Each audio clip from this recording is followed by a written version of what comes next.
case, we're looking at the use of large data sets. In this case, I think it's really statistical methods more than AI, but being able to identify cohorts of patients who are quite precisely defined and who have very different pathologies and or prognosis. So very powerful stuff. Development of new prediction algorithms. So all of these areas are obviously very valuable if they can actually add something to what humans are not currently doing. And so it also is clear, and I hinted at this at the beginning, that there's a lot of interest from industry in AI, in healthcare. And for example, in the US, the FDA, Food and Drug Administration, which is tasked with assessing new technologies before they're applied in healthcare, has increasingly been asked to certify AI-based systems for clinical use. And in this slide here, you can see that those applications have turned from a trickle into a flood. Only one in 2014, nearly 2 dozen in 2018, and we don't have the more recent data at the moment. So clearly a lot of interest and a lot of investment in development of these technologies, often really coming from developed nations where we're trying to automate things we're doing pretty well anyway. One of the areas that I think is largely ignored at the moment in the rush to make money is the value of these technologies in more resource-poor settings. So if you can imagine using very simple consumer technologies like a smartphone, in this case, there's an image of a smartphone here with a cheap ultrasound scanner that connects to the phone, embedding AI into that device, allowing it to assist in diagnosis or screening of patients in areas where potentially you wouldn't have access to that sort of expertise normally, can really be game-changing. So one of the things I'd like you to think about longer term is not just how can it improve what I'm doing, maybe 5 or 10%, but where could it really make radical changes to the way healthcare is being delivered? Now, just to give you a sense of, I guess, the pedigree of what we're talking about, often when I hear people talk about AI, and it's as if it had only been invented 3 or 4 years ago, and it's all new. And in fact, it's been around really since the beginning of computing. And McCulloch and Pitts, two clinicians, were actually the people who invented the first computational model of a neuron that became the neural network. And you can see the history here also is one of ebb and flow. Very famously, the MIT computer scientist Marvin Minsky wrote a book on neural networks saying they would never work. They were not capable of doing the sorts of things people hope for them. And he effectively killed research in the area for about 2 decades.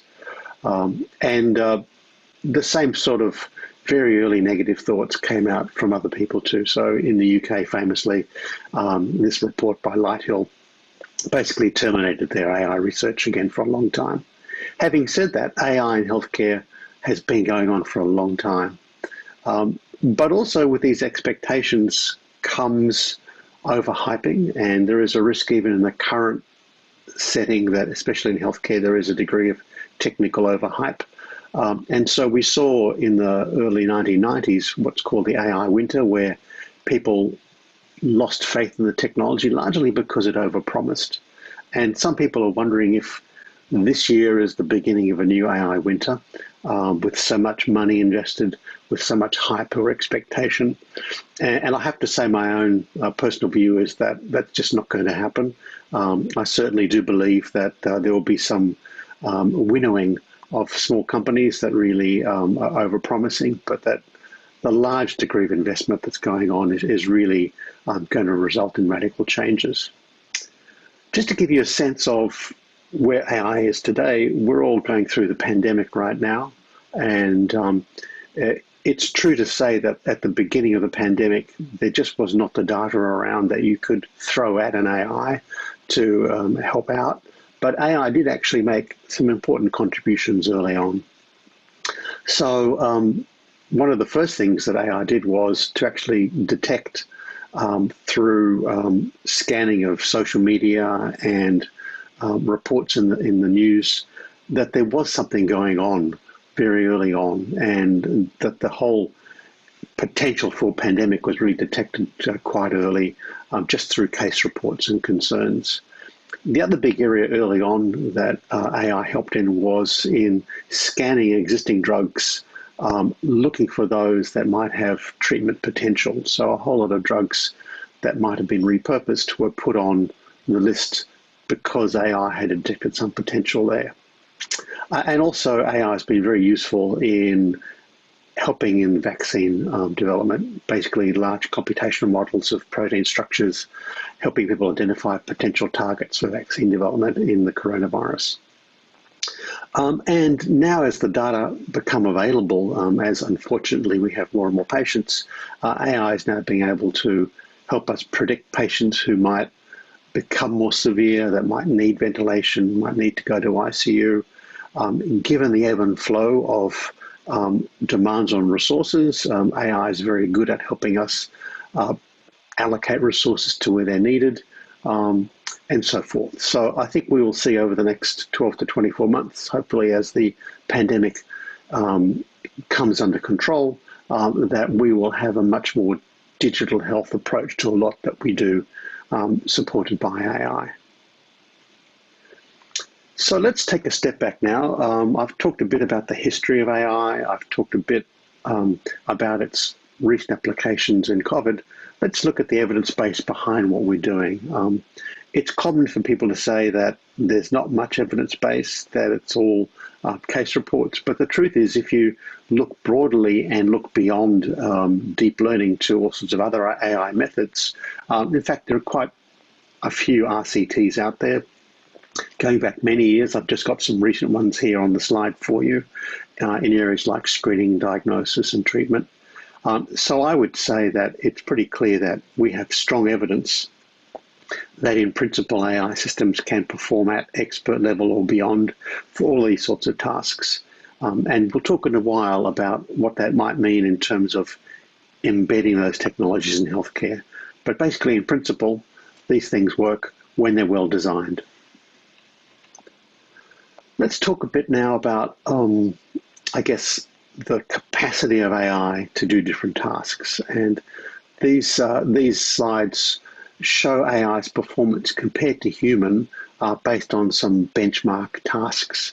So this first task here is being able to look at an image and detect an object. It's the sort of task that AI has to do, for example, when it's looking at radiological images. And you can see here with the red straight line, that's the benchmark human performance. And we really have, for the last 5 or 6 years, been in a world in which AI is arguably much better than humans at that particular type of task.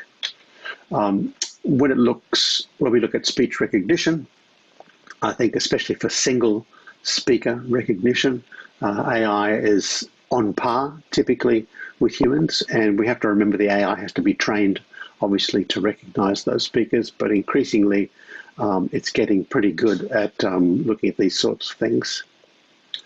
Looking at a harder question now, which is called question answering. In other words, you will ask an AI a question. For example, who is the Prime Minister of Australia? What is the largest export of Bolivia? Those sorts of things might require the AI to have knowledge about the world and to think about it. And increasingly, it's getting better at it, but it's something where humans still typically outperform, largely because there's a degree of reasoning or knowledge you have to have about the world that's not easily captured in classification rules. And that task is even harder when you ask AIs to explain what's happening in an image. Again, largely because you just are not picking items in an image, but you have to understand how all the items relate to each other and form a theory, I guess, of what's going on in the image.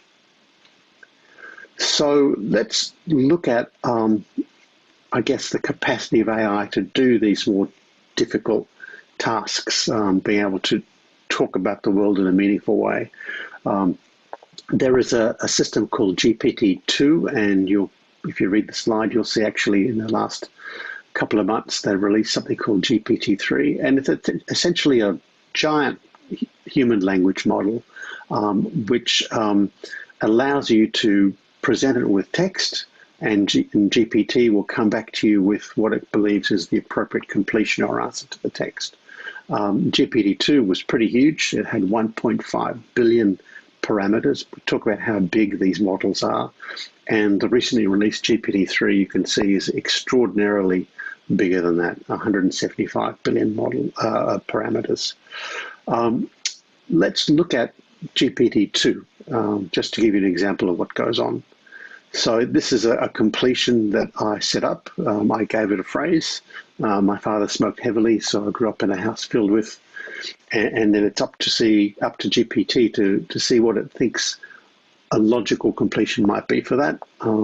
And this is what it came up. It'll always come up with a different answer when you set these things up. And so you can see here it's come up with a sensible, logical, beautifully crafted answer. I grew up in a house full of the odors of smoking. This is where things go off the rails, though. You see, GPT-2 now thinks that was clearly a great thing. There was no way I was going to miss out on all the great things smoking was doing for me. Why is it going off the rails? Because it's got a great model of language and how to write sentences and how to write plausible stories. It didn't have any medical knowledge behind it, so it's not really providing any evidence-based recommendations, or its text is not driven by a biomedical model.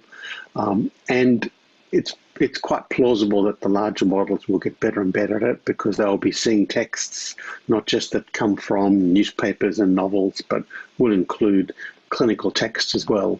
But still, this kind of technology is not up to the task of answering general purpose questions. So the state of the art, even today, 2020, is that AIs do best at what are called narrow tasks. So fantastic at being able to look at X-ray and pick the disease that you've been trained to pick, and only that disease. Much harder for an AI to be a master of many things at once. So this so-called general purpose AI, or AGI, is something that I think is still quite a while away. It would be fair to say we'd be surprised if it arrives in the next 10 years, although anything is possible. And so for now, at least, in the absence of AGI, to all the clinicians listening to this talk, your job is safe. Let's now turn to what is happening really in the world of industry. And this slide kind of underscores the stakes that are involved. Healthcare as a market is probably one of the largest markets there are globally. And for any company that is able to build a technology that in the end dominates the market, the rewards are huge. So this has seen some nations invest very heavily in healthcare AI. In England, the National Health System, the NHS, has invested about £500 million, both through a lab, but also through embedding the practice of AI into centres of excellence. So here's a country that has decided that if it can dominate in this space, it will not only deliver better healthcare, but also its industries will benefit globally.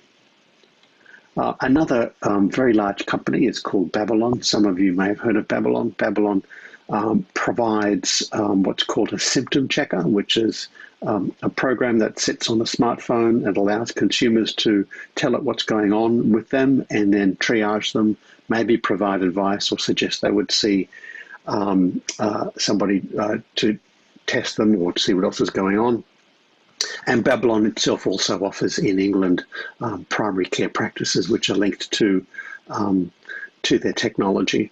And Babylon is now a ginormous company through the investment that it's attracted. You can see at the time of this particular article, it had attracted about $2 billion US into the company, just given the scope of this technology. If you were to have a company that provided the symptom checker that was used by most people on the planet, you would be making an awful lot of money. And the other companies out there, I've talked about Google, also known as Alphabet, and they have one of their companies called mind, which essentially loses about $500 million a year, which seems like a lot until you recognize that these companies are so cash rich that they often will have hundreds of billions of dollars of cash in the bank, let alone everything else they have. So given the winners take all nature of this business, it's no problem at all. And I say that very rarely as an academic who always struggles to find appropriate funding, to lose $500 million a year in the hope that within that next 10 years you get a $100 to $200 billion business or more. Let's now turn to the reality of AI in healthcare and the idea that at some point we have to take these algorithms that appear to do well and embed them in clinical practice. And as this little comic here shows, this is saying this is where the idea for the new electronic health record gets complicated, and you could draw just the same one for the use of AI. On the left-hand side, we would have work as imagined by the technologists, and on the right-hand side is the very messy world of work as it is actually done. And just because you have an algorithm doesn't mean it will ever fit in the mess of reality. So one thing we know from many decades of digital health study is that the way you implement technology very strongly influences the way you get the outcomes you do or don't. So post-implementation often shows the things that seem to have worked in one place didn't work very well in a new place when we implemented it there. And I refer in this slide here towards the bottom of one study of physician order entry, CPOE, where essentially the same technology, the same system from the same company was implemented in 62 different hospitals, and huge variation in outcomes despite having exactly the same software. And a lot of that variation, more than half, typically comes from the impact of the local setting you're in. So that's very interesting when you think about this whole, I guess, push to have AI embedded in healthcare. Just because something in principle works very well doesn't mean we'll get the outcomes we expect when we bring it to our own workplace. So the way I like to conceive of this whole thing is to think about AI in terms of a number of stages. The so-called first mile is where the technologists come in, identify a problem, capture the clinical data, make sure it's of high quality. There's a lot of work involved in cleaning and labeling data, making sure it appropriately reflects the diagnosis you think it should. In the middle mile is where we actually build our AIs using machine learning. Lots of different methods for doing that and lots of different technologies depending on the task at hand. But it's only in that last mile of real world implementation that things start to become real. And it's very often that you read academic papers that stop at the middle mile, demonstrate technical performance, but don't do that large-scale study on the right-hand side to show that actually patient care improved or patient outcomes improved. And not to say that's not possible, but that's a separate piece of work that we know needs to happen. So let's go back to look at what a digital service might look like. Let's imagine now what you might call a primary care digital first service. Imagine it starts with an app. We talked before about symptom checkers. The symptom checker will listen to your symptoms. You might talk to it, you might type, you might click a box. Based on what you say, it might book an appointment for you, either to do a telecare chat with a human, or you might actually go and physically see somebody. Or if you're a patient that's already well known, it might say, look, I'll just organize a repeat script for you via some online pharmacy. And that seems plausible. I would say pre-COVID, people might have thought that was a long way off. I think the changes in the way during the pandemic where we've moved to teleconsultation, this seems entirely appropriate now. And in fact, it's a business model of very many companies. This particular business model here I'm showing is from that company I mentioned before, Babylon, but there are very many companies in the space. And I talked about the last mile and what it's like to embed that symptom checker and that service in a model of care. and how it might not have the results you expect. And that certainly has been the experience with Babylon in England. So Babylon has a number of GP practices in London that it refers its patients to, and primary care physicians in London were very unhappy with Babylon, partly because Babylon was doing a few things that were probably unintentional from its model of care. The first was that it was attracting all the young and wealthy, which meant that the primary care practices that had fixed books of patients in England were being left to treat the older, multi-morbid patients with a smaller budget. So basically, Babylon was taking the well and taking their money with them and doing very well. And so here are just a couple of slides to show you the impact. So here is a slide showing the level of chronic illness among Babylon patients versus normal patients. And you can see that for every illness except for asthma, they are underrepresented in terms of chronic illness. So a very much largely well and young population. And also in terms of the care they ask for, the Babylon patients tend to be people who like to go online, like to go to the emergency department, but typically this profile reflects the fact that they only require certain kinds of more acute care. To me, this is a great example of what someone has called the inverse care law, really, that good medical care tends to go to those people who need it least when you've got market forces at play. And that's not something that we've discovered now. It's been around for a long time. And so that's one of the risks with embedding AI that makes it easy to treat the well, is that we might end up supporting those people who least need it. It's the so-called Apple Watch effect, maybe. Let's now turn to this issue of the safety and quality of AI. Should we believe AI when it tells us what it tells us, if it suggests a diagnosis or a treatment? What are the risks and benefits? What's the ethical framing for the whole thing? So again, sticking to Babylon, which might be feeling picked upon in this talk, it's just a very good example, one of many.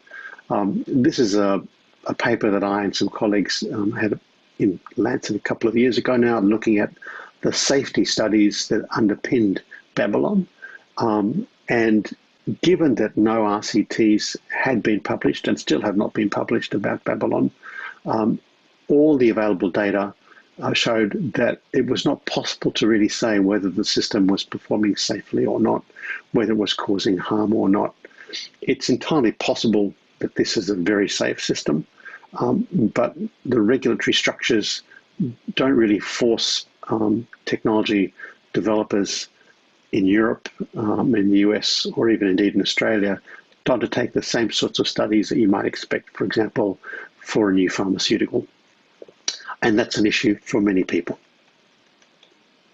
And this is a very good example of the digital health trade-off, which is that typically we find with any new digital technology, not just AI, that if it's well developed and well designed and then used appropriately, it probably will improve quality and safety. But our concern usually is that there are new side effects. There are new classes of harm that arise from the use of the technology that didn't exist before. And it's those harms that if you don't go out of your way to study in safety studies, will actually occur in the wild and will cause trouble. So we don't really want to detect them post-implementation, post-marketing. At the moment, there's not even necessarily a post-marketing structure for a lot of digital health. So this is something that many of us think needs to be attended to and needs much more rigorous regulatory structure around. And of course, industry bridles at the thought that we would have more regulation. I think we do need it, though. The next issue I'd like to talk about briefly is the ethical framing around AI. And for all of you science fiction readers, I've got in front of you here now Isaac Asimov's Laws of Robotics, and there are 4 laws which I can summarize cheekily saying that a robot shouldn't hurt people, shouldn't kill people, should do what it's told, should look after itself. And the last one is pretty important: don't commit genocide. I think that's always useful for robots to know not to do that. And people think of these as reasonable ethical principles. The challenge in healthcare is that these principles often have to be broken. And if you think about it, it's a commonplace in healthcare that we will make decisions that will maybe benefit a patient in the long term, but might cause pain, might cause harm, might involve a trade-off that reduces length of life in exchange for less pain, or vice versa.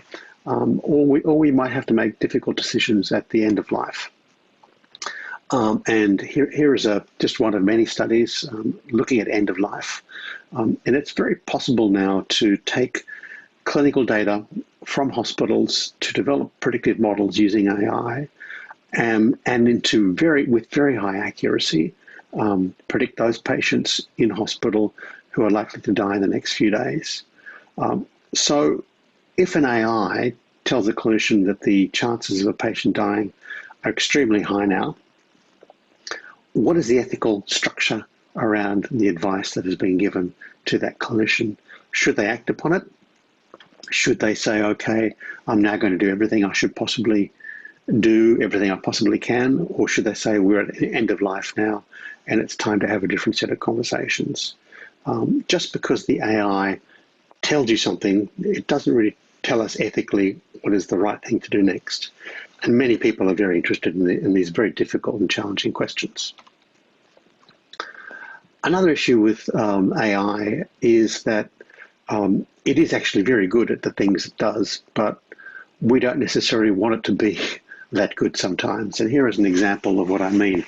This is a study of a deep learning system to predict thyroid cancer from ultrasound.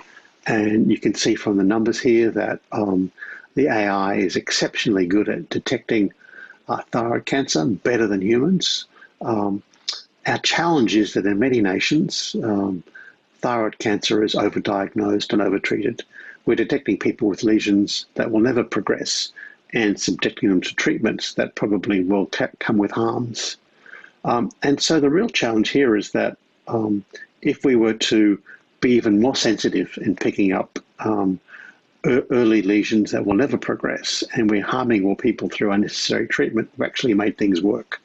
So it's not just that the AI has to be better than humans in general. We do want systems that can help us make the most appropriate decisions. So I would argue in this case, what we want is not a better thyroid cancer detector, but we want is an AI that's going to help us better decide the risk of progression and better select the treatment options, perhaps suggesting watchful waiting for some patients rather than having a thyroidectomy. Now, I'd just like to think a bit now, not about the technologies and how they're good, but to think more about we as partners in a human-machine system, and what it's like for humans to work side by side with technologies that are capable of making some classes of decision that we would normally make. And it's not a situation that's unusual. So we are already very used to using technology to guide us in our decision making. And anybody who's driven in a car with a GPS is used to be told where to go from the GPS. And it's obvious that things sometimes go wrong when we take that advice. Here's a very extreme example in this slide. But it's very clear that therefore we trust the technologies to guide our decisions, and we trust them to be doing the right job. And sometimes we trust too much. So it's already the case with driverless cars that people presume that the driverless car is always going to be right, to the point where they cease to be partners in driving the car, and can lead to some very nasty situations. The Tesla cars, for example, have driver assist, but they're not meant to be autonomous at the moment. You're still meant to be an engaged partner in the relationship. And these are both examples of something that's called automation bias, which is a human bias to trust technologies to do the job that we see them capable of doing. What we tend to do, though, is forget that they may make mistakes, and we over-delegate to them. In other words, we become complacent or we cease to be vigilant. And this is something that has now been well documented in medical decision-making. So we know, for example, that clinicians will follow guidance on prescriptions, whether to prescribe a drug or whether there should or should not be a risk because of drug-drug interaction, to leave that to the computer to decide, resulting in harms. We see the same kinds of automation bias, for example, in screening of imaging, where the AI is doing screening and people trust it to get to detect and have a very low rate of false negatives where it may not be the case. So automation bias is a big issue, and it's not something that we can solve in technology per se. It has something to do with how we train ourselves to be appropriate partners in a relationship with the AI, and it's really something to think about in terms of future clinical education. So really, I'd just like to wrap up now by thinking about the challenges ahead for us. I would say the last 5 years of healthcare and AI, or AI in general, has been focusing very much on this chap here, focusing on how we can build smart, accurate AIs working well on single tasks like diagnosis or treatment recommendation. We haven't really been thinking too much about ourselves and our place in the whole thing, how we would train ourselves to be effective in the interaction we have with technologies. And I think that has to be a big issue for the next few years. And what both clinicians and AI designers are also not doing is to look at the bigger picture, to say, look, we're building actually a cooperative human technology system. How do you best design that safely and effectively? It's not just about being well trained. It's not about having a safe algorithm. We need to step back and think about that whole workflow, think about that implementation in the real world. It's something that I think is very undercooked, and is something that's very important for people who are studying and designing these sorts of technologies. So just to finish up, how do we see AI affecting healthcare over the next 10 years? I imagine that massive change is not on our plates for the next few years. We're going to see AI more and more appear, especially in areas that are associated with imaging, also really with consumer-facing systems like symptom checkers. I'm pretty sure that within a decade, we will have AI all over the place, embedded in many aspects of care. I don't think clinical work will disappear, but I think the work we do will change dramatically in some specialties, because the AI will be doing jobs that we haven't done before, that we used to do, and so we will be able to do different things or do more of the things that we want to do. It probably will result in big changes for some specialties. For imaging specialists who spend a lot of their life looking at images and providing diagnoses, maybe they will be able to do other things. They'll be able to engage more outside of the reading room, for example, engaging with their colleagues and patients, for example. You might see specialties change dramatically. Maybe the diagnostic specialties will cease to be modality driven. Maybe they'll become more generic. And thinking back to that slide I had at the beginning of that worker with the smartphone and the ultrasound in a developing country, I think when you bring AI together with other breakthrough technologies, we really have an opportunity for massive disruption.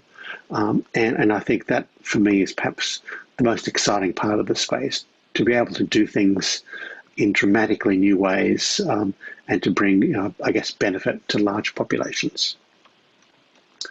So just to finish up, I love Amara's law, which helps me frame, I guess, what I've just said, which is that we tend to overestimate the effect of technology in the short run, but typically we underestimate its effect in the long run. So I thank you for your attention, and I look forward to perhaps hearing from you if you have questions. Don't hesitate to contact me. Thank you very much.